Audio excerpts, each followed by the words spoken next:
Why is it so hard to leave, even when you know there's nothing left there for you? You've been going in circles over the same thing. That person, that job, that friendship, that relationship that stopped adding anything a long time ago, and yet is still there, taking up a place it no longer deserves. And every night you ask yourself the same question: do I go, or do I stay? Do I try to talk it out one more time, or do I stop trying? Is it even worth explaining something to someone who refuses to understand? Today you're going to hear something that can change the way you relate to goodbyes. Because there's a way of leaving that has nothing to do with running away, slamming a door, yelling, or demanding explanations. There's a way of leaving in silence, with your head held high, without needing to convince anyone that your decision is right. And that way of leaving, far from being weakness, is one of the most dignified things a human being can do. I'm going to share 7 lessons that will help you understand why sometimes silence says more than 1,000 words, why you don't need anyone's permission to let go of what's hurting you, and why walking away without giving explanations can actually be the highest form of self-love. Stay until the halfway point, because that's where I'm going to tell you a very old story about a monk, an insult, and a gift that was never accepted. That story is going to change the way you react the next time someone tries to drag you into a fight you never chose. Take a deep breath, get comfortable, and let's begin. We live convinced that we owe everyone an explanation, that if we leave a relationship, we have to justify every reason, that if we stop talking to someone, we have to lay out a detailed report of why, that if we set a boundary, we have to defend it as if we were standing in a courtroom, and so we spend our days wearing ourselves out, searching for the exact words that will make the other person understand why we can't stay any longer. But there's an uncomfortable truth that few people dare to say. Some people will never understand your reasons, because understanding them would mean recognizing their own behavior, and some people would rather argue with you 1,000 times over than look inward. So when you keep explaining yourself over and over, you're not having a conversation, you're stepping into a debate you're never going to win, because the other person's goal isn't to understand, it's to keep you there. The validity of your decision doesn't depend on the other person approving of it. You can leave without them understanding. You can let go without anyone telling you you're right. You don't need a jury to validate your pain for that pain to be real. This is the first lesson, and it's the foundation for everything that follows. Your peace doesn't need the approval of the person who took it from you. The second lesson has to do with something many people get wrong. They believe that closure comes from the outside, that it arrives in the form of an apology, an honest conversation, a message that finally explains everything that happened. And because of that belief, they stay trapped for years, waiting for a response that may never come. But true closure is almost never handed to you by the other person. True closure is an internal decision. It's the moment you tell yourself, I've seen enough, I've understood enough, I've given enough. You don't need that person to acknowledge what they did in order to let it go. You don't need a perfectly worded farewell letter or one last call where everything gets cleared up. You are the one who signs off on closure, with your own decision to stop waiting. Think about how many times you've postponed your own peace, waiting for something that depended entirely on someone else. How many times you handed the power over your own calm to someone who wasn't even willing to give it to you. That power was always yours. You just had to claim it. And here comes the story I promised you, because it's the one that best explains the third lesson. Silence can be the most powerful answer there is.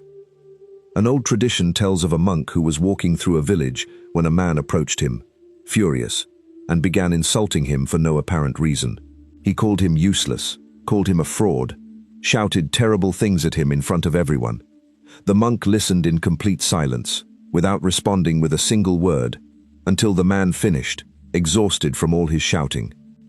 Then the monk calmly asked him, if someone offers you a gift and you decide not to accept it, who does that gift belong to? The man answered, confused, well, it still belongs to whoever offered it. The monk smiled and said, exactly, and I don't accept your insult, so you can keep it for yourself. The man fell silent, not knowing what to say, because he hadn't gotten a fight, he hadn't gotten a defense, he hadn't gotten anything he expected. All he'd gotten was silence. And that silence, far from being weakness, was the most precise blow he could have received. You're not obligated to accept every provocation thrown at you. You're not obligated to pick up every insult, every jab, every comment loaded with someone else's rage. You can leave it right there, in the hands of whoever offered it, and keep walking.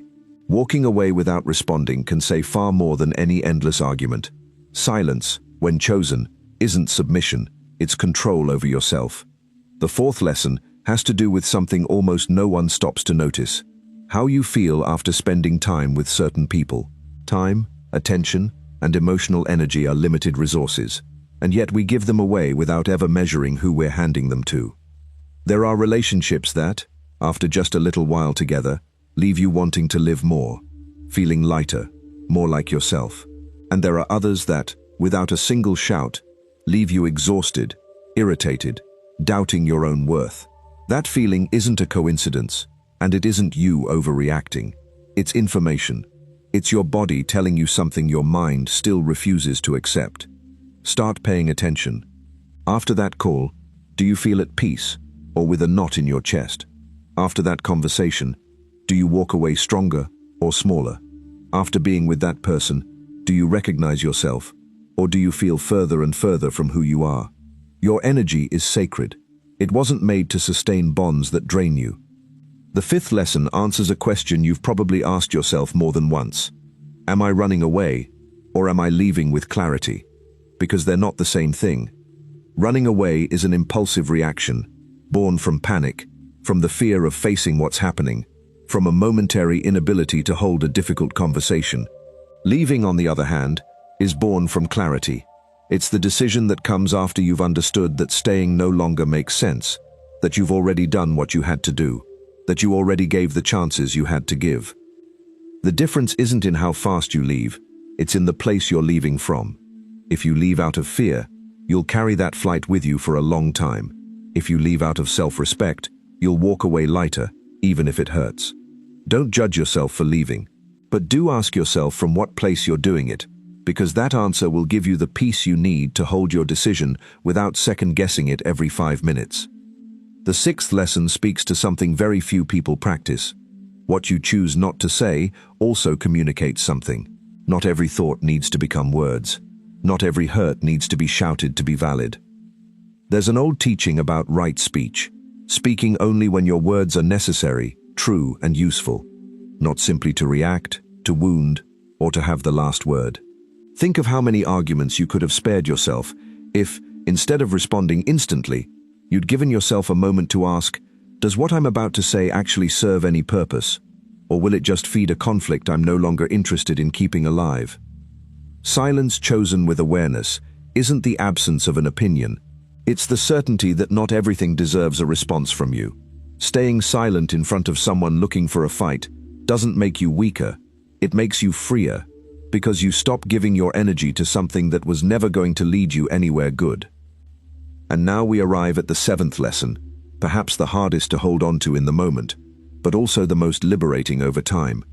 Letting go creates space for something new. When you leave a relationship, a job, or an environment that was draining you, an emptiness opens up.